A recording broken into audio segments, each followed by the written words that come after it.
Nós dizíamos aqui, este ano, em algumas ocasiões, quando o Lula viajou para visitar o Biden, quando ele viajou à China, a convite do Xi Jinping, quando ele foi ao Japão para participar do G7, também como convidado, que o Brasil, pela importância que tem, importância econômica, importância geográfica, geopolítica, o Brasil seria centro de disputas entre Estados Unidos e China. E num cenário mais amplo entre dois grandes blocos que hoje estão formados e começam a disputar não apenas influência, regiões de influência, mas disputam hoje, inclusive, centros de produção. Produção de chip e produção de comida. Produção de remédio e produção mineral. Então, essa disputa alcança a Ásia, a África, muito a África. Hoje, é até interessante, quem se interessa pelo assunto pode encontrar aí muito material a respeito, declarações de dirigentes africanos, né? Com muita perspicácia, eles sabem o que está acontecendo. Eles não estão ali ingenuamente deslumbrados com o interesse dos Estados Unidos, da França, do Reino Unido, da Rússia, da China. Não. Eles sabem que há uma disputa, uma grande disputa. E a África é crucial nessa disputa. E hoje,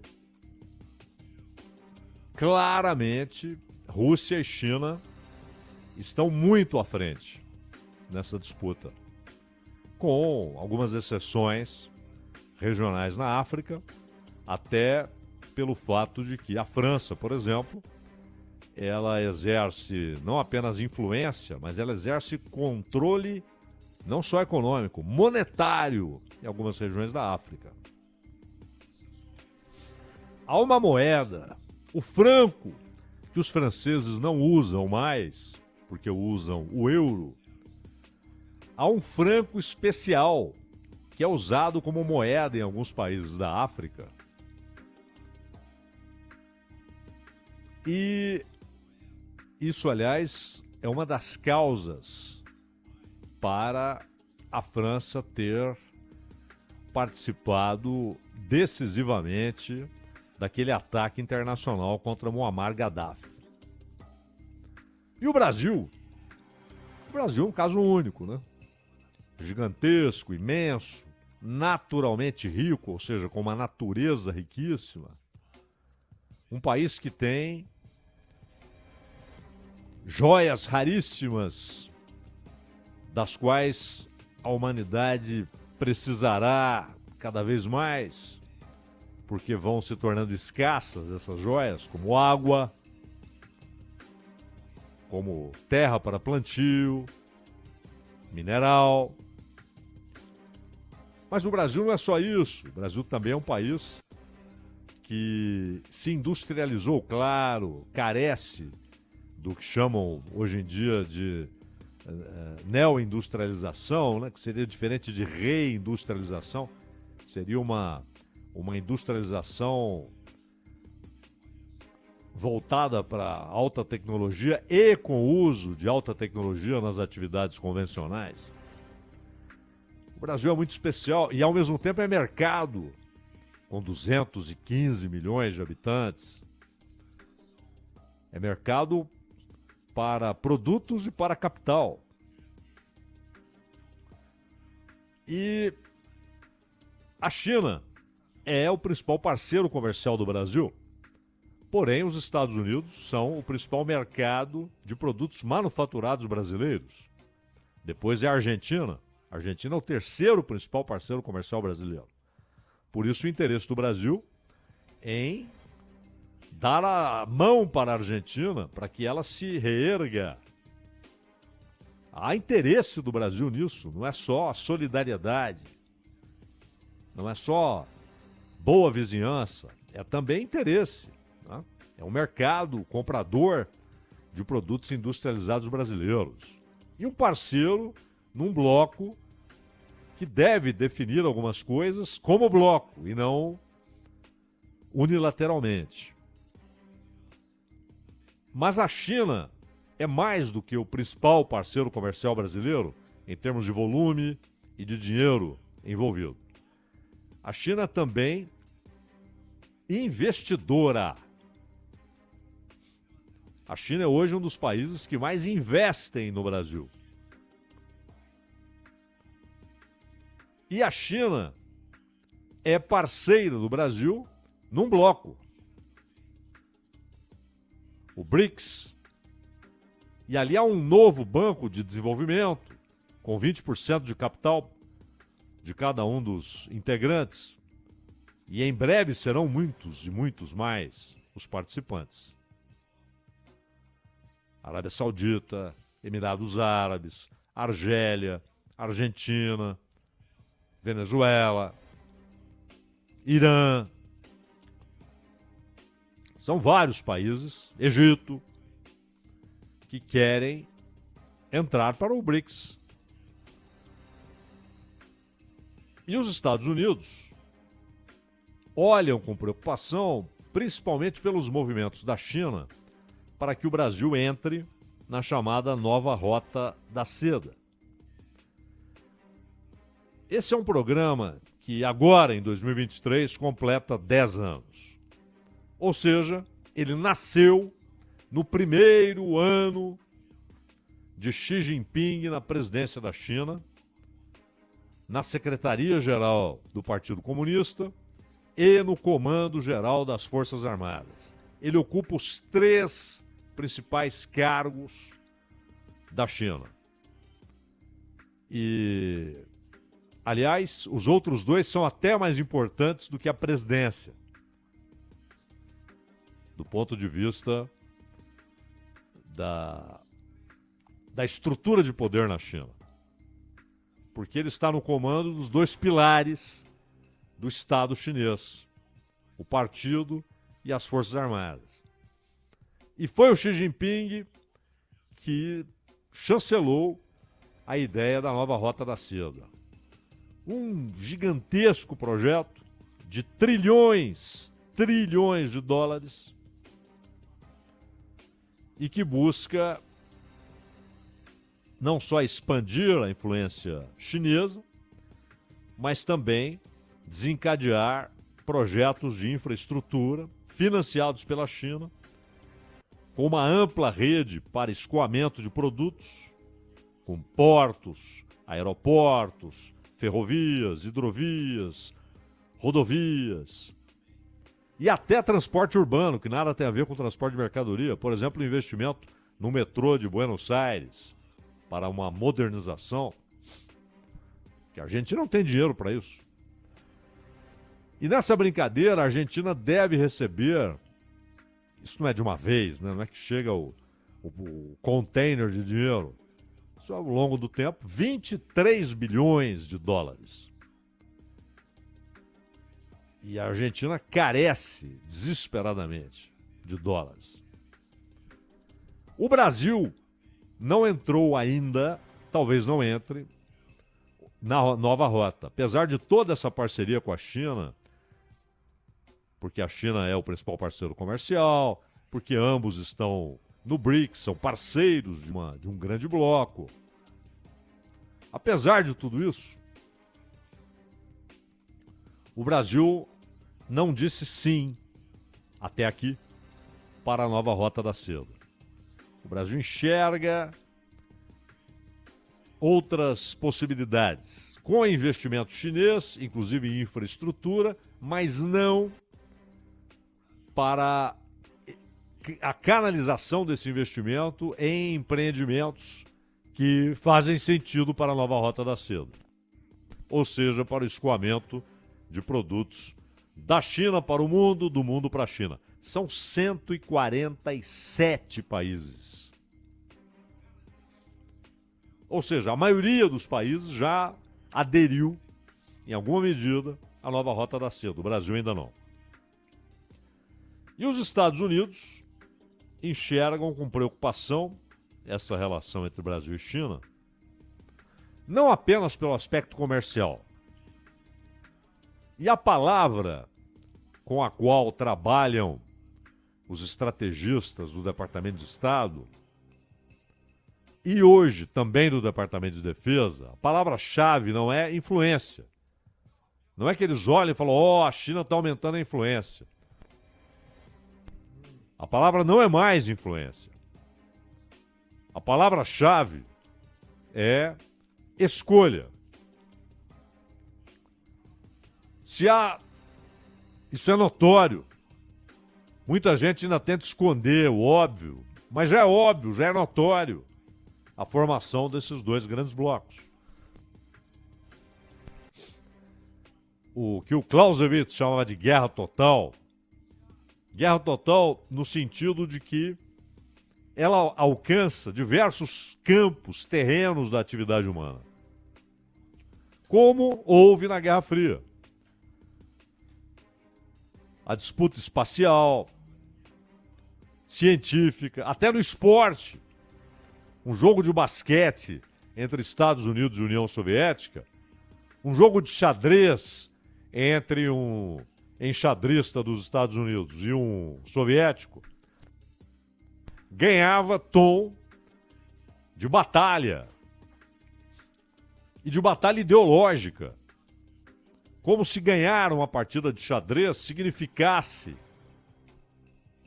a comprovação do sucesso de um regime, de uma ideia, de um tipo de organização econômica e social.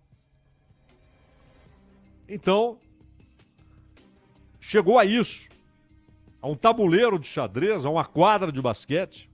Parecia que ali estava em jogo uma disputa ideológica.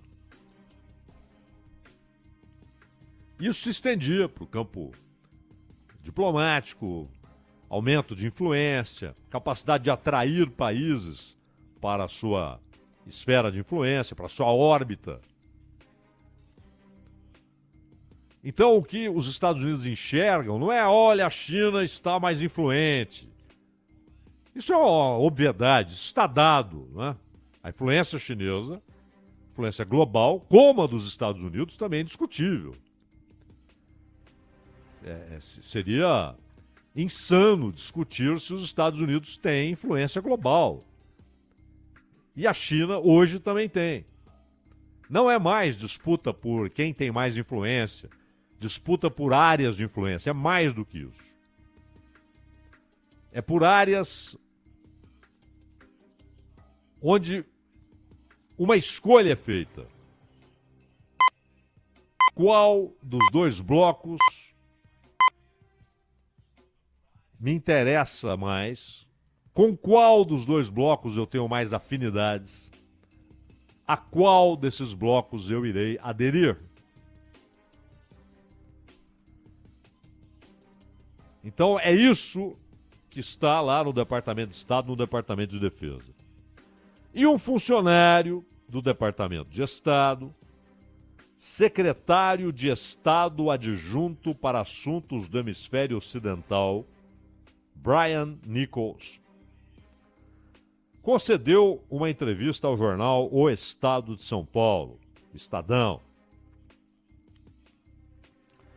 Ele veio ao Brasil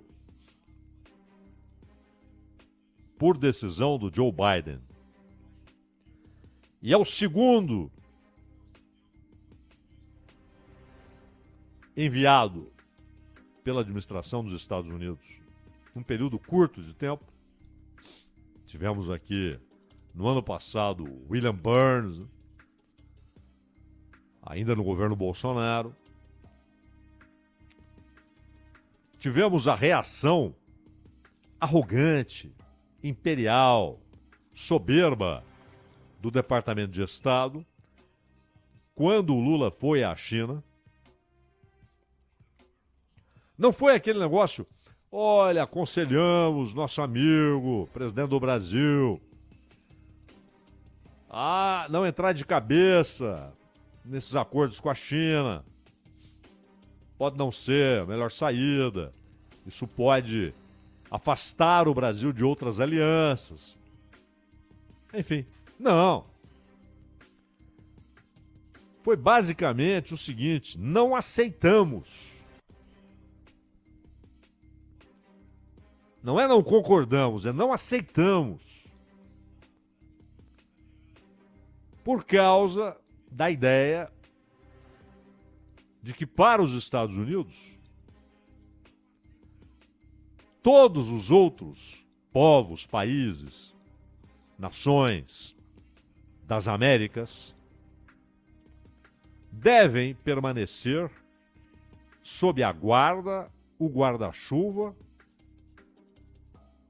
mas também atrelados às correntes dos Estados Unidos. Não são aliados voluntários que escolheram essa aliança, na visão dos Estados Unidos. São aliados naturais.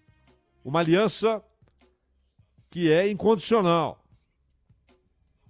E para o Sr. Nichols, os projetos de infraestrutura chineses, palavras dele ao Estadão, são enganosos, apresentam baixa qualidade e a longo prazo não influenciam positivamente o crescimento econômico dos países parceiros que deveriam ser beneficiados. E aí a China respondeu, disse que o Sr. Nichols quer difamar a parceria e minar as relações sino-brasileiras. E foi além o Sr. Nichols, dizendo que esses projetos envolvem casos de corrupção. A China também respondeu. Disse que as declarações dos altos funcionários dos Estados Unidos são infundadas e ridículas. Percebam que eles usam na resposta dos funcionários, eles não falam só do Nichols. Porque o que o Nichols disse ao Estadão é apenas a repetição do que tem sido dito à náusea por funcionários dos Estados Unidos, principalmente os funcionários do Departamento de Estado, que é a chancelaria, né, dos Estados Unidos. Então eles dizem que a intenção desses funcionários é difamar a cooperação econômica externa da China e minar as relações amistosas e cooperativas entre a China e o Brasil e também com outros países da América Latina. O ministro conselheiro Li Qi disse que a China repudia e manifesta forte insatisfação e repúdio a essas declarações. É interessante esse negócio porque, de fato, não se trata de uma disputa por mercado, né? Sabe aquele vendedor? O meu produto é melhor. Pô, o produto aí do nosso amigo é de baixa qualidade. Você vai pagar menos, mas isso aí não vai durar. Não é? É a concorrência. Ó, isso aí que você encontrou na outra loja, pô, lá tá mais barato. Rapaz, mas eles não têm essa qualidade, não dão a garantia de 1 ano, como nós fazemos aqui. Não é isso. Ele não está apenas de um grande bloco. Apesar de tudo isso, o Brasil não disse sim, até aqui, para a nova Rota da Seda. O Brasil enxerga outras possibilidades, com investimento chinês, inclusive em infraestrutura, mas não para a canalização desse investimento em empreendimentos que fazem sentido para a nova Rota da Seda. ou seja, para o escoamento de produtos da China para o mundo, do mundo para a China. São 147 países. Ou seja, a maioria dos países já aderiu, em alguma medida, à nova Rota da Seda. O Brasil ainda não. E os Estados Unidos enxergam com preocupação essa relação entre Brasil e China, não apenas pelo aspecto comercial. E a palavra com a qual trabalham os estrategistas do Departamento de Estado e hoje também do Departamento de Defesa, a palavra-chave não é influência. Não é que eles olhem e falam, a China está aumentando a influência. A palavra não é mais influência. A palavra-chave é escolha. Isso é notório. Muita gente ainda tenta esconder o óbvio, mas já é óbvio, já é notório a formação desses dois grandes blocos. O que o Clausewitz chamava de guerra total no sentido de que ela alcança diversos campos, terrenos da atividade humana. Como houve na Guerra Fria. A disputa espacial, científica, até no esporte. Um jogo de basquete entre Estados Unidos e União Soviética, um jogo de xadrez entre um enxadrista dos Estados Unidos e um soviético, ganhava tom de batalha e de batalha ideológica. Como se ganhar uma partida de xadrez significasse a comprovação do sucesso de um regime, de uma ideia, de um tipo de organização econômica e social. Então, chegou a isso, a um tabuleiro de xadrez, a uma quadra de basquete. Parecia que ali estava em jogo uma disputa ideológica. Isso se estendia para o campo diplomático, aumento de influência, capacidade de atrair países para a sua esfera de influência, para a sua órbita. Então, o que os Estados Unidos enxergam não é, olha, a China está mais influente. Isso é uma obviedade, isso está dado, né? A influência chinesa, influência global, como a dos Estados Unidos, também é indiscutível.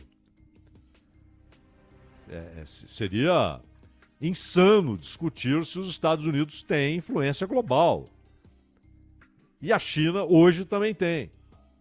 Não é mais disputa por quem tem mais influência, disputa por áreas de influência, é mais do que isso. É por áreas onde uma escolha é feita. Qual dos dois blocos me interessa mais? Com qual dos dois blocos eu tenho mais afinidades? A qual desses blocos eu irei aderir? Então é isso que está lá no Departamento de Estado, no Departamento de Defesa. E um funcionário do Departamento de Estado, secretário de Estado adjunto para assuntos do hemisfério ocidental, Brian Nichols, concedeu uma entrevista ao jornal O Estado de São Paulo, Estadão. Ele veio ao Brasil por decisão do Joe Biden. E é o segundo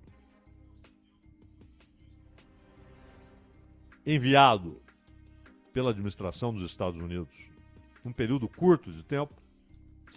Tivemos aqui, no ano passado, William Burns, ainda no governo Bolsonaro. Tivemos a reação arrogante, imperial, soberba do Departamento de Estado quando o Lula foi à China,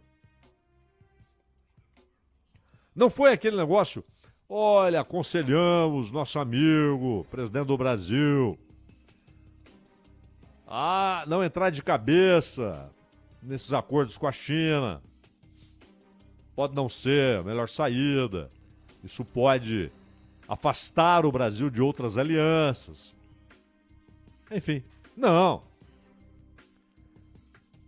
Foi basicamente o seguinte: não aceitamos. Não é não concordamos, é não aceitamos. Por causa da ideia de que para os Estados Unidos, todos os outros povos, países, nações das Américas devem permanecer sob a guarda, o guarda-chuva, mas também atrelados às correntes dos Estados Unidos.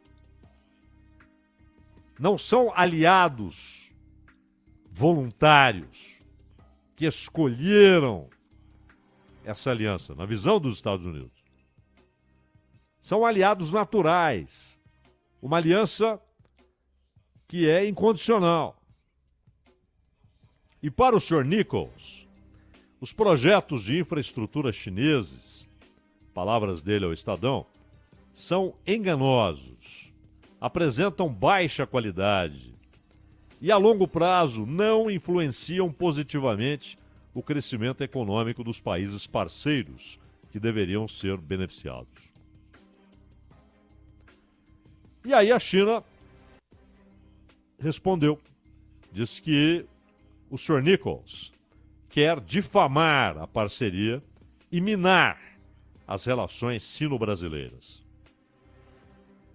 E foi além o Sr. Nichols, dizendo que esses projetos envolvem casos de corrupção. A China também respondeu. Disse que as declarações dos altos funcionários dos Estados Unidos são infundadas e ridículas. Percebam que eles usam na resposta dos funcionários, eles não falam só do Nichols.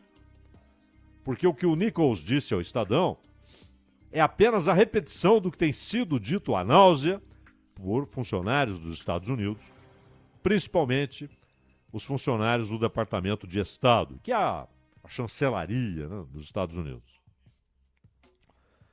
Então eles dizem que a intenção desses funcionários é difamar a cooperação econômica externa da China e minar as relações amistosas e cooperativas entre a China e o Brasil e também com outros países da América Latina. O ministro conselheiro Li Qi disse que a China repudia e manifesta forte insatisfação e repúdio a essas declarações. É interessante esse negócio porque, de fato, não se trata de uma disputa por mercado, né? Sabe aquele vendedor? O meu produto é melhor. O produto aí do nosso amigo é de baixa qualidade. Você vai pagar menos, mas isso aí não vai durar. Não é? É a concorrência. Isso aí que você encontrou na outra loja, lá tá mais barato. Rapaz, mas eles não têm essa qualidade, não dão a garantia de 1 ano, como nós fazemos aqui. Não é isso. Ele não está apenas atacando o tipo de investimento. Quanto à qualidade, é uma coisa meio esquisita, porque quem faz o empreendimento é o país que recebe o dinheiro. Não é um empreendimento chinês, é um empreendimento financiado pela China. Mas a ideia, de fato, não é entrar em aspectos comerciais, o que é vantajoso, o que não é. A ideia é, de fato, minar porque não se trata mais de disputa por regiões, para influenciar aquelas regiões, mas para ter aquelas regiões como aliadas no grande confronto que atende às exigências teóricas do Clausewitz para falar em guerra total, em guerra absoluta. Guerra absoluta não no sentido de que ela seria de tal maneira devastadora que nada restaria. Não, não, não. É no sentido de que ela se dá em todos os campos. No comercial, no econômico, no político, no científico, no esportivo, no diplomático. É isso que está em jogo. E é claro, e por isso temos insistido nesse tema aqui, que o Brasil é muito importante para os dois blocos. Alguém pode ponderar, mas o Brasil já faz parte de um bloco porque é membro fundador, efetivo do BRICS. Sim, mas o Brasil também tem uma longa, histórica, larga parceria com os países-chave no outro bloco. Na Europa Ocidental e, claro, Estados Unidos e Canadá. Principalmente Estados Unidos, é óbvio.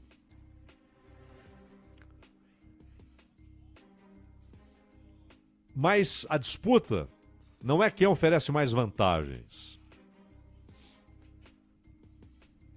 O que o Departamento de Estado resolveu fazer, isso é ditado pela mentalidade imperial, é dizer, olha, não pode, hein? Você não pode fazer isso. Não é não deve, é não pode. Não é não aconselhamos, é não aceitamos. E claro, está lá implícita sempre a ameaça. Olha, você pode ser lançado fora das relações comerciais prioritárias dos Estados Unidos. E de roldão, boa parte da Europa Ocidental, que hoje nada faz senão obedecer ordens dos Estados Unidos. Lamentavelmente. Período humilhante da história de alguns países europeus. Humilhante. E da União Europeia como um todo. Humilhante. Degradante. Constrangedor. John Kennedy, lá atrás, 61, 62 anos atrás, John Kennedy propôs uma grande aliança para toda a América. E claro, a ideia era, escuta, vamos investir nesses países para que eles tenham prosperidade. E a prosperidade será a maior barreira ao avanço do comunismo. Era a lógica da Guerra Fria, não é? Tudo que era feito pelos Estados Unidos e pela União Soviética, a consideração era a Guerra Fria. Inclusive houve um negócio interessante, porque Cuba participou da reunião, um governo recentíssimo, né? E o representante de Cuba foi Ernesto Che Guevara. O argentino Che Guevara foi o representante de Cuba. E Cuba não assinou. Che Guevara não assinou o documento da Aliança para o Progresso, proposto pelo John Kennedy. E aí os Estados Unidos reclamaram. Porém, antes disso, durante o encontro, depois do encontro, os Estados Unidos não reconheciam a legitimidade do governo cubano. E quando perguntado pelos repórteres, principalmente dos Estados Unidos, mas por que você não assinou, por que o senhor não assinou em nome de Cuba a adesão ao programa Aliança para o Progresso? E ele disse, olha, Primeiro que vocês não deveriam esperar a assinatura e reconhecer a assinatura e ter como legítima a assinatura de um representante de um governo que vocês dizem que é ilegítimo. Ora, se vocês consideram que é um governo ilegítimo, por que a assinatura de um representante desse governo seria legítima? E não assinaremos, porque claramente isso aqui não é investimento. Não é investimento para combater a pobreza, para erradicar a miséria, para produzir progresso e desenvolvimento. Vocês estão tentando comprar o apoio desses países à posição dos Estados Unidos na Guerra Fria, só isso. Foi a resposta do Guevara. E a coisa nunca andou.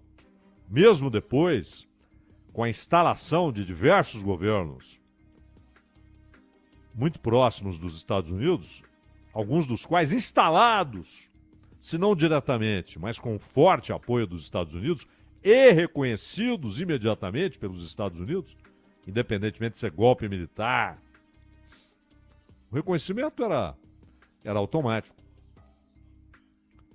Isso só muda com Jimmy Carter. Então, sempre que os Estados Unidos tentaram fazer algo parecido com esse Rota da Seda, ele ficou no papel e mostrou-se mesquinho, quer dizer, não havia realmente grande interesse em investimento. Peguem o Haiti.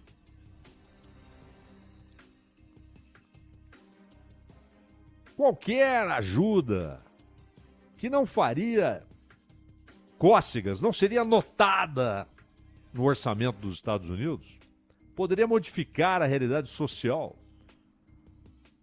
naquele país tão pobre. Mas tudo que eles fazem é devolver migrantes e mandar tropas. Então, esse modo de operação, ele foi tornando a relação dos Estados Unidos com aquilo que ele considera seu quintal uma relação de desconfiança. Uma relação, em muitos momentos, de hostilidade, mas não de rompimento, porque é a maior economia da Terra. É o país mais poderoso da Terra. Então os países pensam 1 milhão de vezes antes de uma ação que possa desencadear um rompimento. O jogo vai continuar assim, não será mudado, independentemente da eleição nos Estados Unidos no ano que vem, porque os dois partidos vão na mesma direção, democratas e republicanos vão na mesma direção. E o Brasil continuará sendo, a cada dia, continuará sendo pressionado, dia após dia, hora após hora, para tomar uma posição. Mas ele não deve sentir-se obrigado a dizer, tá bom, eu vou para lá. Não. Ele deve dizer, eu sou o Brasil. Eu vou tomar as minhas decisões conforme os meus interesses, o interesse do povo brasileiro, da economia brasileira, da visão de mundo que prevalece no Brasil. E aí, quem quiser que faça parceria conosco, que aceite os nossos valores, porque nós não seremos puxados pelas ruas como um povo acorrentado. Ronald.